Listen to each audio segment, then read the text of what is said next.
Le dernier document que Jason a remis à Tyson Summers était signé par ce dernier. Ces documents étaient essentiels pour que Jason puisse gérer ce portefeuille spécifique. Ce portefeuille était l'un des plus importants dont il avait la charge. Wilson Grave, un riche investisseur et homme d'affaires, y était impliqué. Wilson, vous pouvez m'appeler Willy, Grave n'aimait rien de plus que de prendre l'avantage sur d'autres entreprises dans le cadre d'une OPA hostile en achetant leurs actions et en prenant le contrôle. Il s'agissait de désinvestir dès qu'il le faisait. Ce faisant, il augmentait la valeur de son propre investissement et entraînait avec lui quelques personnes plus crédules. Tant que Willy recevait son argent, qu'il aille au diable ceux qui étaient lésés. Ty avait été l'avocat et le conseiller de Wilson pour les questions juridiques, l'aidant à gagner encore plus d'argent tout en gardant Wilson honnête et à l'abri des problèmes avec la SEC et d'autres fonctionnaires fédéraux qui surveillaient des gens comme Grave. En outre, plus les revenus de Willy augmentaient, plus les coffres de Summers, Reinhardt et ANC se remplissaient d'argent. Jason avait également commencé à s'intéresser au portefeuille de ses autres clients et, dans les 2 semaines qui restaient, il devrait en avoir le contrôle total. Cela porterait à 3 mois le temps total qu'il avait fallu pour migrer tous les clients de Ty. Seuls Clayton Jason et Stacy Reinhardt étaient au courant de la retraite de Ty, en dehors de sa propre clientèle. Il était temps, se rappela Ty, de tout laisser tomber et de prendre du temps pour lui. Après tout, il était l'un des pères fondateurs de ce cabinet et, avec Stacy et Clay, il l'avait fait passer d'un petit cabinet avec pignon sur rue à l'un des plus grands et des plus influents de la ville de Columbus, dans l'Ohio. Le mois dernier, Bridget et lui ont célébré leur 20e anniversaire de mariage. Leurs 2 enfants, Tessa, 18 ans, et Jake, 19 ans, sont maintenant inscrits à l'université et s'en sortent bien. Bridget a été une épouse et une mère merveilleuse pendant toutes ces années, et Ty a fait tout ce qui était en son pouvoir pour subvenir à leurs besoins. Les enfants fréquentaient les écoles les plus chères et disposaient de tout ce dont ils avaient besoin pour vivre confortablement. Bridget entretenait sa beauté grâce à son spa et à son club de remise en forme. Leur maison était spacieuse et élégante. Elle écoutait la radio aussi fort que n'importe quel adolescent, aimait la façon dont ses longs cheveux blonds flottaient dans le vent et conduisait sa Volvo décapotable. La seule chose que Ty avait remarqué dans leur vie au cours de l'année ou des 2 dernières années était que Bridget n'avait plus envie de faire l'amour. Bien que faible, la libido de Ty était encore forte, et il trouvait le manque de désir de Bridget frustrant. Il lui en a parlé, mais elle lui a simplement répondu qu'elle traversait un creux de libido et qu'elle en parlerait à son médecin lors de son prochain rendez-vous. Elle n'en a pas reparlé depuis, il y a environ 1 an. À vrai dire, leur vie amoureuse avait empiré pendant cette période au lieu de s'améliorer. Ty avait renoncé à obtenir une réponse et était passé à autre chose. Les visites de la jeune femme dans sa ville natale de Mansfield, dans l'Ohio, l'ont également bouleversé. Elle lui expliqua que sa sœur Bianca avait besoin d'aide pour s'occuper de sa mère, dont l'état de santé se détériorait. Bianca était célibataire et divorcée, et toutes 2 continuaient à résider à Mansfield. Lorsqu'elle partait, Bridget restait avec elle. Le moins qu'elle puisse faire, selon elle, c'est de remplacer Bianca de temps en temps et de lui laisser un peu de temps libre.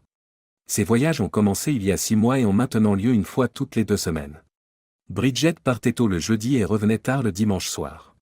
Ty devait passer 3 ou 4 jours seul toutes les 2 semaines, car elle téléphonait toujours à 9 h du soir pour s'assurer que son portable était toujours allumé. Cela lui faisait mal d'être seule maintenant. Elle passait une autre soirée seule depuis qu'elle était partie ce matin pour sa dernière excursion. Il avait dit à Bridget qu'il travaillait sur une grande surprise pour elle et qu'elle serait prête dans quelques semaines, il était donc plus déçu qu'il ne le laissait entendre. Il tenta même de l'agiter en lui disant que Stacy avait presque fini de l'aider. Bien que Ty ait anticipé que sa curiosité, ou peut-être sa jalousie envers Stacy, la forcerait à rester et à essayer de découvrir le mystère, elle se contenta de poser quelques questions rapides avant de plier bagages pour ses vacances.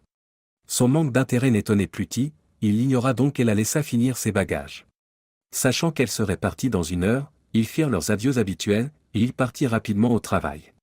Bien plus tard dans la journée, Ty ferma son bureau, eut une brève conversation avec sa secrétaire Rachel, puis se promena dans le couloir moquetté jusqu'au bureau de Stacy pour une brève conversation avant de rentrer chez lui.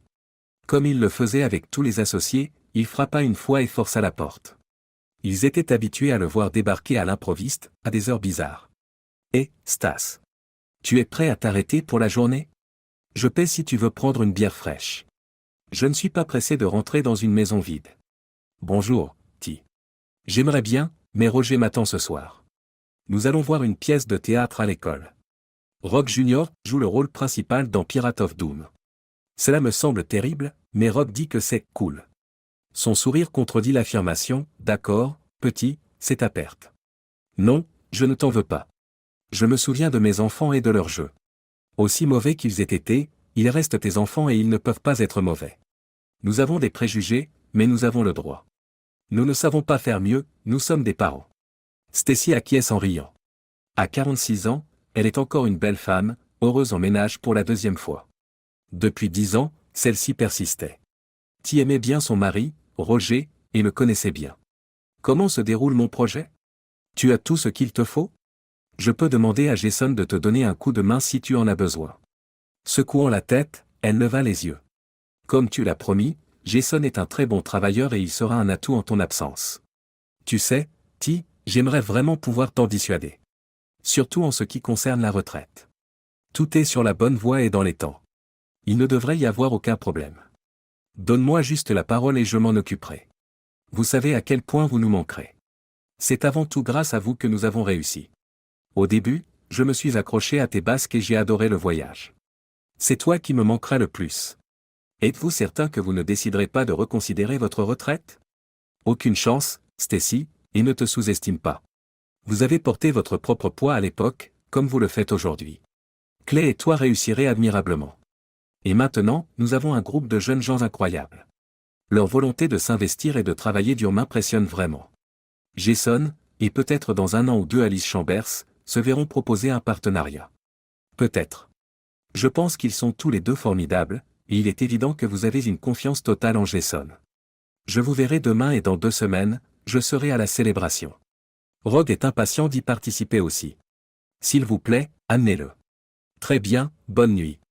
Ti se rendit à sa propriété dans la banlieue de Columbus. Il s'agissait d'une maison fermée de 5000 pieds carrés avec un bain à remous qui débordait sur une piscine, un cabanon, 2 cours de tennis, et un grand jardin rempli de fleurs et d'arbustes qui donnait de la couleur tout l'été et jusqu'à l'automne. Il avait mentionné que la maison était vraiment trop grande pour eux deux, et Bridget avait accepté, même si elle ne s'était pas engagée, disant qu'elle savait qu'il était temps d'envisager de réduire la taille de la maison. Peut-être devrait-il donner aux enfants quelques années de plus, avait-elle dit. Après avoir garé sa voiture dans le garage pour 4 voitures, Ti entra dans la cuisine et réchauffa un dîner surgelé. Il monta ensuite à l'étage pour mettre ses vêtements de soirée. En redescendant les marches, il entendit la sonnerie du téléphone fixe, ce qui signifiait avec un peu de chance qu'il s'agissait de l'une de ses annonces, puisqu'il était bien trop tôt pour que Bridget appelle. Il répondit et fut heureux d'apprendre qu'il s'agissait de son bateau, un voilier à moteur de 32 pieds qu'il gardait entreposé dans une installation sur le lac Erie pendant l'hiver. L'acheteur avait vérifié le titre de propriété lorsqu'il avait sorti le bateau pour un essai, et tout était donc en ordre. Bridget serait heureuse car elle n'avait jamais aimé ce bateau et ils n'étaient pas sortis ensemble depuis des années. Après une discussion fructueuse avec l'une des personnes qui avait pris le bateau à l'essai et le propriétaire de la marina qui le couvrait pour Ti, l'accord a été conclu et il a été convenu d'envoyer un chèque de banque pour le prix convenu à un numéro de boîte postale fourni par Ti. Une fois le bateau vendu et sa Jaguar et son Audi promis aux enchérisseurs gagnants, il ne restait plus grand-chose à faire. D'ici la semaine prochaine, tout serait en place et il pourrait commencer officiellement sa retraite. La vente de la maison prendrait peut-être un peu de temps, mais d'ici là, Bridget et lui auraient quitté la maison pour que l'agent immobilier puisse la faire visiter sans souci. Il avait déjà déménagé une partie des meubles dans le nouveau bungalow, plus petit, qui était désormais le sien. Tout meuble supplémentaire dont il aurait besoin pourrait être acheté quand il le souhaiterait. Après avoir terminé son dîner surgelé sans le goûter, Ti attrapa une bouteille de Miller Lite bien fraîche et s'installa dans la salle de divertissement pour regarder la télévision et prendre un petit encas. Maintenant que les enfants étaient partis, il avait accès à toutes les chaînes. Il se rendit donc sur la chaîne pour adultes et trouva un reportage sur un hôtel où tout le monde vivait dans le seul but de faire l'amour avec n'importe quelle personne qu'il trouvait. C'était facile pour les femmes parce qu'elles avaient des formes parfaites, et pour les hommes parce qu'ils mesuraient tous 1,80 mètres, avaient des physiques d'Arnold Schwarzenegger et pendaient comme des chevaux. Mais au fur et à mesure que le film avançait, Ti a commencé à se demander pourquoi il faisait tous les mêmes gestes de la même manière, en regardant la caméra tout en bougeant. Aucune créativité. « Bonjour, Bridget », dit-il lorsque Bridget appelle à 9 heures. « Y a-t-il un problème avec ton itinéraire ?»« Aucun problème, ma chère. Un simple voyage. Bien que maman s'améliore un peu, Bianca est stressée. Si tu es d'accord, je pourrais rester un jour de plus. » Ti sentit son estomac se serrer à ce commentaire, mais il se força à répondre calmement. « Oui, tout ce que tu crois être le mieux. Je me sens seul ici sans toi, alors je vais rester au travail encore un peu. Mais qu'en est-il de lundi? As-tu assez de choses ou as-tu besoin de quelque chose de plus? On dirait que tu n'apportes pas grand-chose avec toi. Oh, chérie, c'est parce que quand je pars, je laisse beaucoup de choses ici. Ne t'inquiète pas, ça va aller. Au fait, comment se passe cette surprise? J'ai hâte de savoir ce que c'est. J'ai pensé que vous étiez indifférent. Avant que je parte au travail ce matin, vous n'avez pas montré beaucoup d'intérêt. Mais depuis que vous vous êtes renseigné, c'est exactement à l'heure. Les autres pièces sont déjà en place et Stacy a presque terminé la sienne. Vous allez être vraiment surpris. Je suis impatient. Je t'appellerai demain soir, chérie. Agis moralement. De même, toi. N'oublie pas que je t'adore. Bonne nuit, chérie. Ty repensa à la façon dont elle ne pouvait pas attendre qu'elle ait fini de parler pour raccrocher, et qu'elle ne lui disait bonne nuit que lorsqu'il essayait de lui dire « je t'aime ». Peut-être était-elle préoccupée par sa mère, et cela le fit sourire parce que sa mère était une vraie plaie, ne lui montrant jamais d'affection ou la cachant, mais cela n'avait pas d'importance parce que Ty ne l'aimait pas plus que sa sœur Bianca, dont son mari avait divorcé pour infidélité. Toute la famille était au mieux dysfonctionnelle. Ty se dit alors, je vais être seul pour le reste de mon week-end. Pour tenter de passer le temps, il appela les enfants et leur parla pendant 1 heure ou plus, leur rappelant qu'il était convoqué dans 2 semaines, puis il se laissa aller. Ty s'endormit sur le canapé et se réveilla au milieu de la nuit avec un torticolis. Il se coucha et dormit toute la nuit sans faire de rêve, ce qui était inhabituel mais bienvenu car il n'en avait pas eu d'agréable ces derniers temps. Les 2 semaines suivantes se déroulèrent comme d'habitude, Ty travaillant sur tous ses dossiers et s'assurant que Jason était au courant de tout. Il passa la majeure partie de la 2e semaine au téléphone, informant ses clients de sa retraite imminente. La plupart d'entre eux le soutenaient et étaient prêts à travailler avec Jason, quelques-uns voulaient être rassurés par Clayton ou Stacy, et il s'assura donc qu'ils soient contactés immédiatement, et le dernier jeudi, lorsque Bridget partit pour Mansfield, tout était prêt. Quoi qu'il en soit, Ty était prêt. De plus, elle avait oublié la surprise et Ty n'en avait pas reparlé avant son départ, il en reparlerait dimanche matin lorsqu'elle l'appellerait pour lui dire qu'elle partait, surtout si elle décidait de rester un jour de plus. Le vendredi, dernier jour de teint, il eut une journée bien remplie. Rachel et lui nettoyèrent la maison et donnèrent à Jason les dossiers papier, il passa encore quelques coups de fil, puis demanda à Rachel de donner à Jason tous ses nouveaux appels. Dans le cadre de son plan, Ty avait donné à Jason sa propre secrétaire, et Rachel l'avait assisté. Il dit à Stacy de commencer les choses ce matin-là au travail, et elle dit qu'elle est prête. Plus tard dans la matinée, elle partit pour le palais de justice, promettant de revenir à temps pour la fête de retraite qu'ils organisaient à l'hôtel Radisson. Tout le monde savait que Bridget ne pourrait pas venir, mais cela n'a pas empêché le déroulement de l'événement. Après le déjeuner, Ty s'occupa d'un certain nombre de choses à faire, et à 3 heures de l'après-midi, tout était en place, les déménageurs avaient signé les derniers papiers et se mettaient en route, promettant de terminer en fin d'après-midi le samedi. Les personnes qu'il avait engagées pour nettoyer la maison de fond en comble seraient là dès que les déménageurs auraient fini, avec l'ordre de terminer le soir même, et ils recevraient une prime s'ils finissaient à temps. Les agents immobiliers planteraient le panneau « à vendre » dans la cour avant demain en fin de journée, et ils l'ont informé qu'ils avaient déjà une liste de personnes qui voulaient voir la propriété à partir de lundi. À leur grande joie, il avait fixé un prix de vente. La dernière chose que Ty devait faire était de confirmer que tous les arrangements financiers étaient en place. Bridget et lui avaient 2 comptes séparés en plus des comptes communs, et chacun d'eux avait une carte de crédit. Il insistait pour qu'il n'ait qu'une seule carte à eux deux, car il ne voulait pas avoir de solde créditeur avec qui que ce soit. Elle était très prudente et n'avait jamais été frivole avec l'argent, elle gérait leurs comptes avec beaucoup d'habileté et connaissait tout de leurs finances, à l'exception des comptes professionnels privés de Ty, qui étaient gérés par une société engagée par son entreprise. Elle n'était pas au courant des comptes de Ty au sein de la société, mais elle n'avait jamais pris la peine de se renseigner à ce sujet et l'avait oublié au fil des ans. Comme il prenait sa retraite, il a fermé tous les comptes ouverts à leurs 2 noms et a transféré le compte de retraite à une nouvelle société de courtage. Ty prévoyait de gérer toutes les finances communes en espèces dans un avenir proche, ou jusqu'à ce qu'ils aient pris leurs décisions sur tous les points. Comme la nouvelle maison serait située en dehors des États-Unis, il ne serait pas nécessaire de maintenir des comptes bancaires aux États-Unis, car il n'avait pas l'intention d'y retourner de sitôt. Il avait déjà ouvert un compte en ligne auprès d'une banque internationale ayant des succursales en Amérique du Sud et en Europe, et il était certain que Bridget, qui était assez perspicace en matière d'argent, n'aurait aucun mal à changer de banque. Une fois les billets en main et la destination confirmée, il se détendit enfin. Ty s'imaginait passer les prochains mois dans une magnifique station balnéaire du Costa Rica, soleil, sable, natation, voile, équitation, tout y était.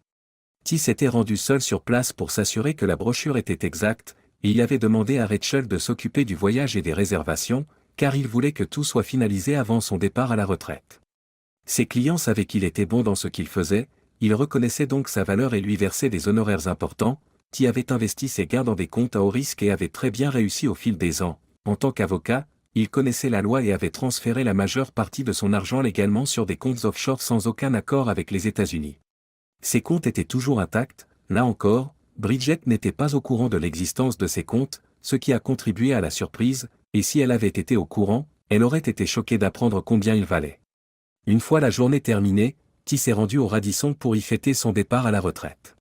Bridget n'était pas au courant de son départ à la retraite et de la raison de la fête, car il avait fait promettre à tous les membres du cabinet de ne pas ébruiter l'affaire. Elle avait insisté pour qu'il envisage la retraite, mais avait laissé passer l'occasion l'année précédente. Sa retraite devrait lui faire plaisir, car elle s'était toujours plainte du temps qu'il passait à son travail. T informa tout le monde que ce serait une surprise pour Bridget et qu'il avait l'intention de commencer la surprise dimanche matin quand elle appellerait. C'était son plan, et jusqu'à présent, tout s'était déroulé comme prévu. Tyson aimait vraiment ce garçon, il allait être un véritable atout pour le cabinet, la fête était très amusante, il dansait avec toutes les femmes, il parlait à tous les hommes, et il partageait des histoires de guerre sur leurs cas les plus intéressants.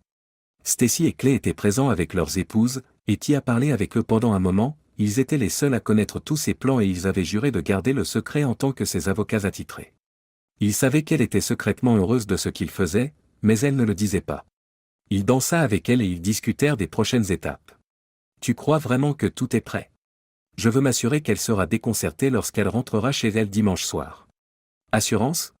Tout est prêt, T. Détends-toi. Tu seras heureux et elle sera choquée parce que j'ai les chèques et les montants clairement documentés. Elle va adorer être surprise de cette façon, murmure-t-elle cyniquement. C'est certain, dis-je en riant. Il semble que ce sera fantastique. Nous partons pour le Costa Rica dimanche soir, j'ai d'ailleurs les billets pour le centre de villégiature. Il n'y aura rien d'autre à faire que de s'amuser lors de ce bal. Et je vais m'éclater. Mon nouveau portable sera actif jusqu'à ce que j'ai un numéro permanent, mais je t'appellerai dès que j'en aurai un. Roger et toi devriez tenter quelque chose de similaire ensemble. Peut-être à l'avenir. J'aime trop ce que je fais pour m'arrêter maintenant. En fin de compte, c'est à vous de décider. N'oubliez pas d'exprimer à Clay votre regret de ne pas l'avoir associé à nos préparatifs. Après être resté jusqu'à presque minuit, je suis rentré à la maison, et bien sûr, le voyant du message était allumé. J'ai appuyé sur le bon bouton et j'ai écouté. J'avais manqué l'appel de Bridget, mais j'étais sûr qu'elle avait laissé un message. T, comment vas-tu? Tu ne manques jamais de répondre à mes appels. S'il te plaît, n'essaie pas de m'appeler chez ma mère ce soir, j'y vais. Si elle s'endort, je ne veux pas la réveiller. Elle a besoin de se reposer car elle est constamment épuisée. S'il te plaît, sois à la maison demain soir car je t'appellerai. Fais de beaux rêves, mon amour. Eh bien, à peu près comme il avait prévu, puisqu'elle n'appellerait pas ce soir après avoir laissé son message, il passa le reste de la soirée à emballer ses vêtements et à s'assurer qu'il avait tout préparé pour Bridget, puisqu'il n'y aurait pas beaucoup de temps d'ici dimanche soir et que T ne voulait pas avoir à faire d'aller-retour avant l'arrivée des déménageurs demain, et puisque Bridget ne serait pas à la maison avant que tout le déménagement ne soit terminé, il prit grand soin d'emballer ses affaires proprement et soigneusement, de sorte que s'il prenait son temps, il n'aurait pas à s'en plaindre. Il prévoyait de rester au bungalow ce soir, et il s'assurerait que tous les appels soient transférés sur son nouveau portable à partir de demain. T était agréablement fatigué par la fête et tendu par tout ce qui devait se passer dans un délai aussi serré, donc une fois qu'il eut tout déménagé dans le bungalow, il termina, appela pour s'assurer que la dernière pièce de la surprise était en place, et alla se coucher, espérant que rien ne se passerait mal pendant qu'il s'endormait. Les meubles de leur maison ont commencé à être emballés et déménagés le samedi. C'était un peu déprimant, mais T l'ignora et laissa les déménageurs faire leur travail. Ils devaient retourner au bungalow pour rencontrer leurs enfants, qui arriveraient à midi, et T devait discuter de ses plans avec eux pour qu'ils ne soient pas trop surpris. Il leur avait donné un indice sur sa retraite, mais pas sur ses projets pour le Costa Rica ou quoi que ce soit d'autre, alors c'était le moment de les mettre au courant, tant qu'il promettait de ne pas appeler Bridget et de gâcher sa surprise. T pensait que cela leur conviendrait. Il les accueillit à l'intérieur, les fit s'asseoir et commença à les informer, de manière brève et précise, en répondant à toutes leurs questions et en leur fournissant des détails sur demande. Ni Tessa ni Jake n'étaient satisfaits de ce qu'ils faisaient, mais il leur a assuré que leurs frais de scolarité étaient payés et qu'ils seraient toujours les bienvenus chez eux, où que ce soit. Il leur a également assuré que Bridget et lui avaient discuté de sa retraite et que le moment était venu. Il voulait parler à Bridget, mais il leur a fait promettre de ne pas le faire avant le dimanche soir, lorsqu'elle arriverait à la maison. Finalement, ils ont accepté. Ils sortirent tous dîner ce soir-là, et ils se turent tous lorsque Ty répondit à l'appel de Bridget à 9 heures. Elle était brève comme d'habitude, mais elle n'avait pas mentionné qu'elle resterait plus tard, de sorte qu'il savait qu'il la verrait encore dimanche soir. Après l'appel, les enfants l'interrogèrent à nouveau sur ses projets, s'assurant qu'il allait toujours bien, et lorsqu'ils allèrent se coucher dans la chambre d'amis avec les lits jumeaux, il appela pour s'assurer que l'équipe de nettoyage avait été programmée et que les déménageurs avaient terminé, les deux étaient satisfaisants, Ty était donc heureux de l'entendre. Après cela, il passa un dernier coup de fil et en eut terminé pour la nuit.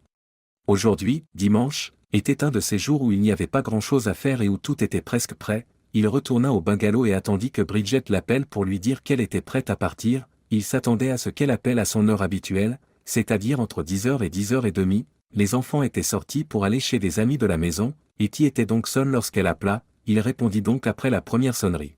« Eh, Bridget ? Es-tu prête à commencer à la maison ?» Ty était un peu nerveux en attendant sa réponse. « Eh bien, Ty, à la fois oui et non. Pour donner à Bianca plus de temps pour accomplir certaines choses, j'aimerais vraiment rester quelques jours de plus. » Elle devait savoir qu'il n'approuverait pas sa demande, à en juger par le ton tendu de sa voix, comme si elle s'attendait à une objection.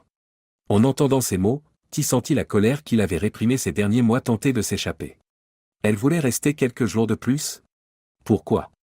Eh bien, il le savait maintenant, n'est-ce pas ? Il le savait depuis plus de 3 mois, assez longtemps pour commencer à organiser sa surprise. C'était le bon moment pour la révéler.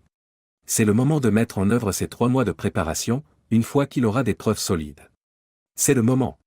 Il retenait sa colère depuis si longtemps, mais maintenant qu'il avait pris cette décision, elle pouvait enfin remonter à la surface, et il répondit à sa demande, sa colère l'empêchant de dire quoi que ce soit sans lui hurler dessus. « Eh bien, pourquoi cela me dérangerait-il, Bridget, ma chérie ?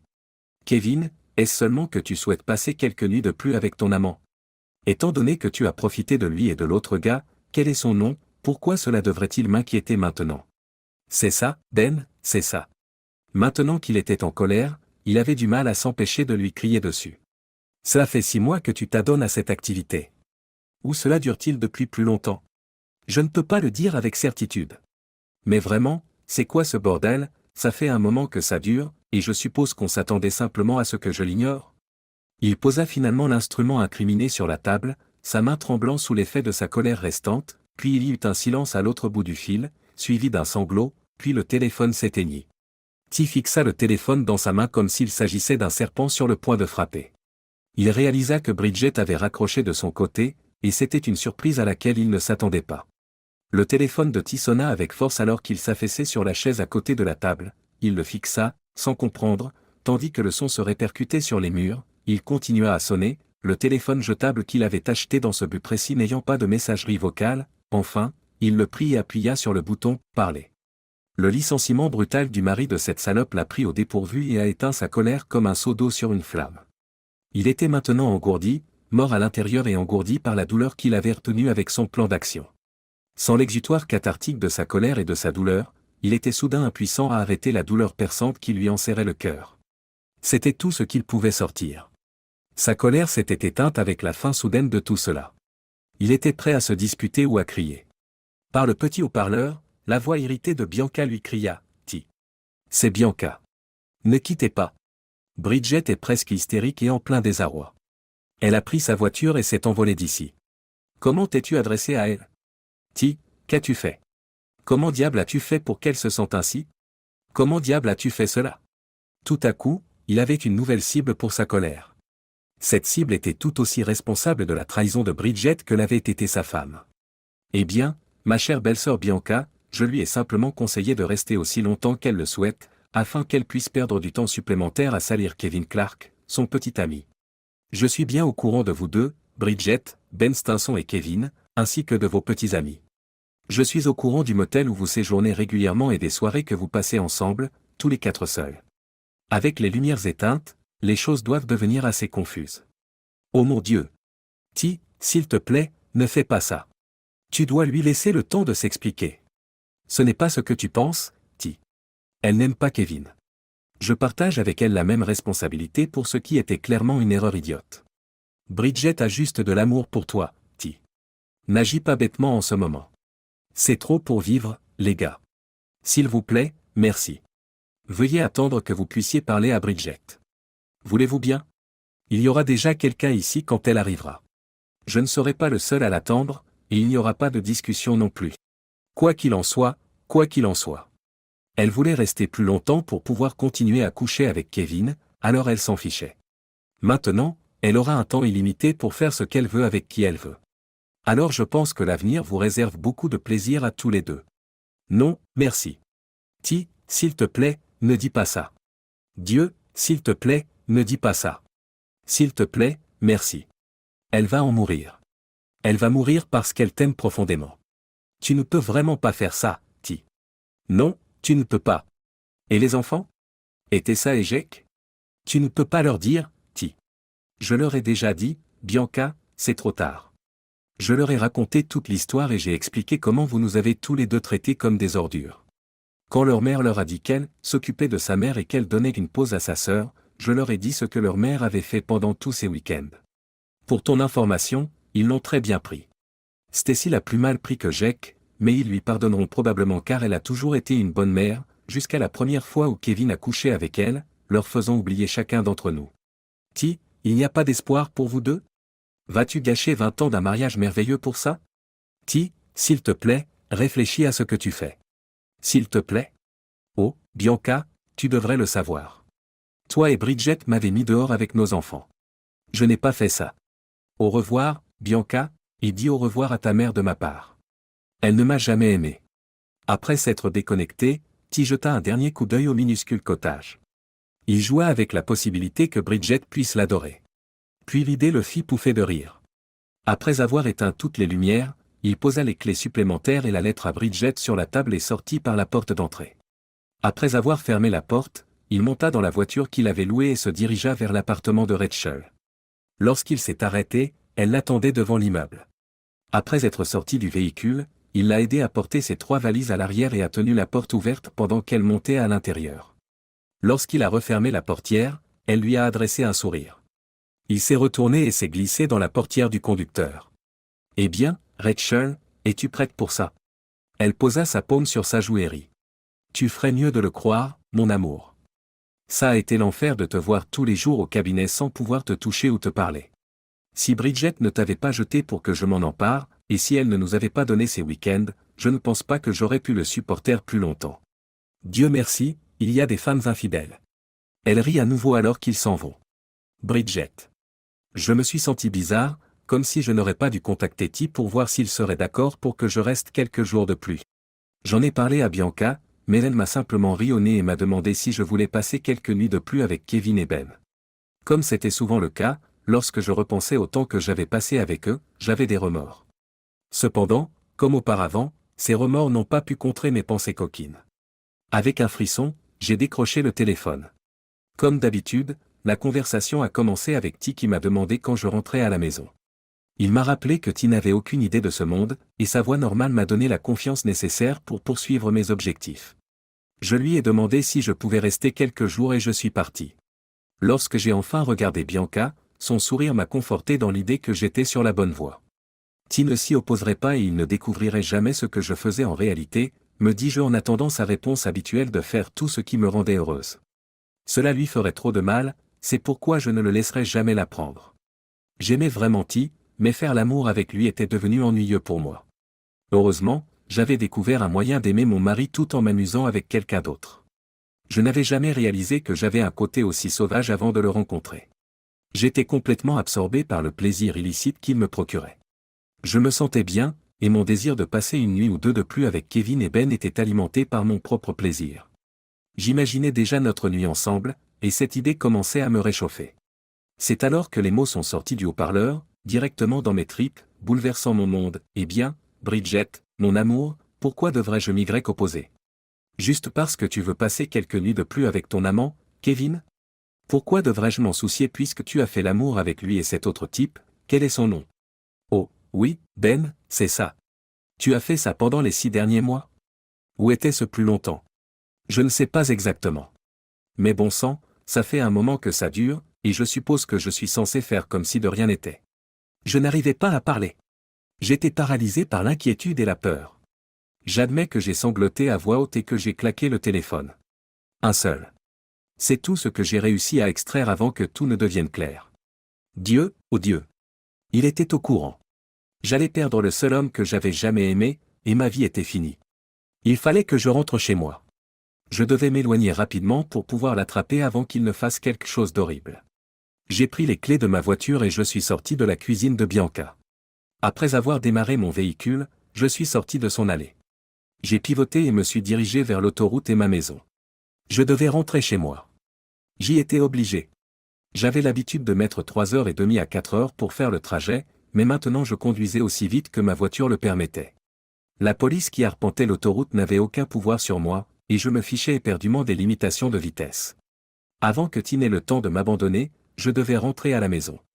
J'avais besoin de lui parler, d'admettre ma bêtise et de lui dire à quel point je l'aimais. Même si j'avais fait quelque chose d'égocentrique et de stupide, cela n'avait pas d'importance pour moi. Ben et Kevin étaient déjà partis. Tant que je vivrais, je ne les reverrai jamais, ni Bianca. C'est ce que je lui dirais. S'il restait avec moi, je renonçais à tout le reste. J'ai répété encore et encore ce que je lui dirais pour le convaincre de ne pas me larguer. Bianca m'a séduite par son style de vie et m'a dit que si je m'autorisais à me détendre et à sortir avec quelqu'un que je n'avais pas besoin d'impressionner ou dont je ne me souciais pas, mon manque de libido disparaîtrait. Elle m'a convaincu que Ty en bénéficierait et que cela raviverait mon désir de sexe. Tout ce que je voulais, c'était essayer de retrouver mon désir. Cependant, l'excitation de faire quelque chose d'inapproprié a fini par prendre le dessus. Je revenais dans le lit conjugal avec mon épouse en me sentant revigoré. Cela me satisfaisait. Il fonctionnerait. Ty ferait attention. Il y était contraint. Je posais alors la question que Ty poserait à une centaine de kilomètres de là. Comment se fait-il qu'il n'y ait pas de passion là-dedans? Au cours des 6 mois qui s'étaient écoulés depuis le début de ma liaison, pourquoi n'avions-nous pas fait l'amour? Je ne savais pas comment répondre à cette question. Il fallait que j'en trouve une. Il fallait que je réfléchisse. Lorsque je me suis garé dans notre allée, j'avais encore du mal à trouver une réponse à cette question. 4 voitures étaient garées dans notre allée, ce qui m'a étonné.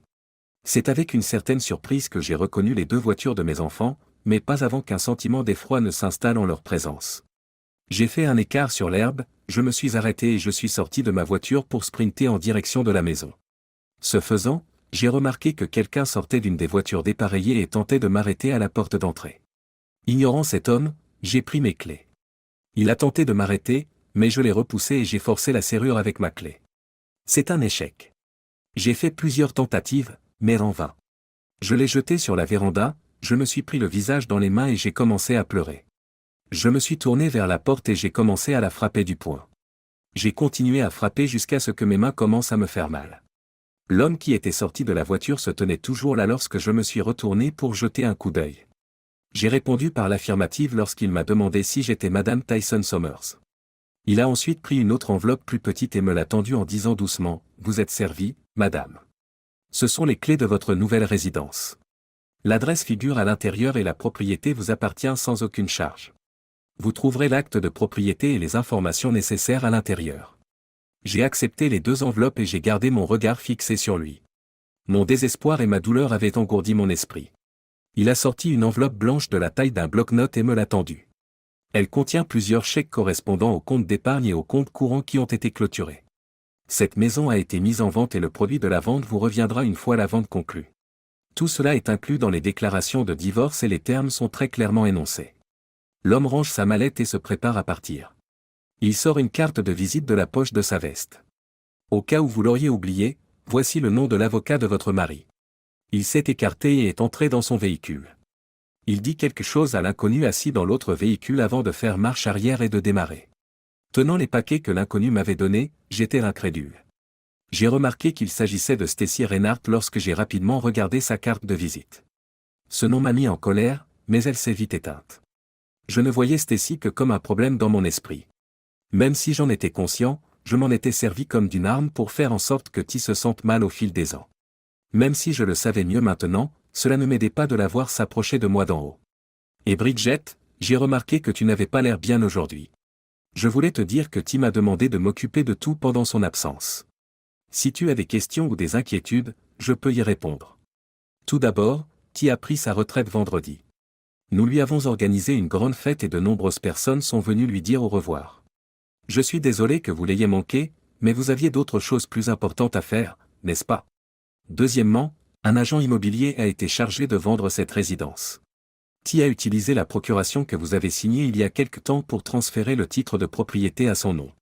Vous recevrez 100% du produit de la vente, ne vous inquiétez pas. T vous a laissé les rênes pendant le divorce.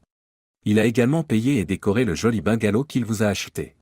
Vous pouvez y aller avec vos enfants. Enfin, T m'a donné les pleins pouvoirs pour agir en son nom dans le cadre du divorce et de toutes ses affaires ici aux États-Unis. T a quitté le pays et je crois qu'il a l'intention de ne pas revenir avant un certain temps. Elle m'a observé pendant que je traitais les informations qu'elle m'avait données. Chacune d'entre elles semblait être un marteau qui creusait un trou de plus en plus profond dans mon cœur. La soudaineté avec laquelle ma vie s'était effondrée sur moi m'avait presque essoufflé. J'ai essayé de poser des questions, mais rien n'est sorti de ma bouche. J'ai fini par comprendre que l'homme que j'avais trompé et humilié avec tant de désinvolture et de bêtises était celui qui me battait. Je ne pouvais aimer qu'un seul homme, un homme que je connaissais au plus profond de moi. Je ne savais plus quoi faire maintenant que j'avais perdu son amour. Je me sentais soudain plus seul que je ne l'avais été au cours des 20 années précédentes. J'avais encore ma vie et mes enfants, mais mon lien avec tout ce qui m'était cher avait disparu. Jamais auparavant dans ma vie je ne m'étais senti aussi seul. Je ne sais pas pourquoi tu as fait ça à Tyson, Bridget. J'ai travaillé avec lui ces 15 dernières années et je sais qu'il vous aimait, toi et ses enfants, plus que tout au monde. Quand il a réalisé ce que tu faisais, ça l'a presque tué. Roger et moi l'avons soutenu tout au long de la crise et avons veillé à ce qu'il reste suffisamment calme pour élaborer des plans pour vous affronter. Nous avons également veillé à ce qu'il ne fasse rien de stupide. Pour votre information, il a pensé à se suicider, mais nous l'avons dissuadé en évoquant vos enfants. Il est actuellement avec quelqu'un d'autre qu'il a également soutenu pendant le problème que vos actions ont créé. L'identité de cette personne n'a pas d'importance, ce qui compte, c'est qu'elle est à ses côtés et qu'elle veillera sur lui lorsque la situation évoluera lentement. Que vous vous battiez ou non pour le divorce, Tyson n'a pas envie de vous parler. C'est moi qui m'en occupe, pas lui. Donc, faites ce que vous voulez. Comprenez que Tyson n'est plus dans votre vie et ne le sera jamais. Sa colère contre moi n'aurait pas d'importance, rien de ce qu'il pourrait dire ou faire ne pourrait blesser davantage que les mots que j'avais entendus de la bouche de T ce matin-là. Mon Dieu, comme ils m'ont fait mal. Et tout ce qu'il a fait, c'est dire la vérité telle qu'il la voyait. Elle se retourna et marcha vers sa voiture, et sans se retourner, elle monta du côté passager et la voiture partit. J'ai descendu lentement l'allée jusqu'à mes enfants, qui se tenaient ensemble à côté des voitures. J'ai dû leur faire face et écouter leur colère et leur condamnation, mais je n'en avais plus rien à faire. J'avais trahi mon mari, leur père, je l'avais perdu et plus rien ne comptait. Mon chagrin m'a fait tomber à genoux alors que je m'arrêtais devant Jake et Tessa. Jake s'est baissé pour m'aider à me relever, mais quand je l'ai regardé, j'ai vu de la colère, du dégoût et de la déception, pas de la sollicitude. Cela m'a fait mal et j'ai commencé à pleurer. Ma fille se tenait devant moi, les bras croisés sur sa poitrine, son visage reflétant celui de son frère. Je m'étais convaincu que je ne pouvais plus souffrir après avoir perdu T et mon mariage, mais les regards de mes enfants me le disaient clairement. Mes enfants restaient là, à attendre, sans offrir de consolation, je les avais perdus eux aussi. Je me suis retourné et j'ai regardé à nouveau la maison que T et moi avions achetée pour fonder notre famille. J'aimais cette maison et j'étais toujours fier d'y rentrer, mais maintenant elle n'était plus là. Tout avait disparu, mon mariage, mon mari, l'amour de mes enfants et la maison que nous partagions. Je savais maintenant ce que j'avais fait et pourquoi je n'avais jamais réfléchi aux conséquences de mes actes. Qu'avais-je fait? Les conséquences sont terribles.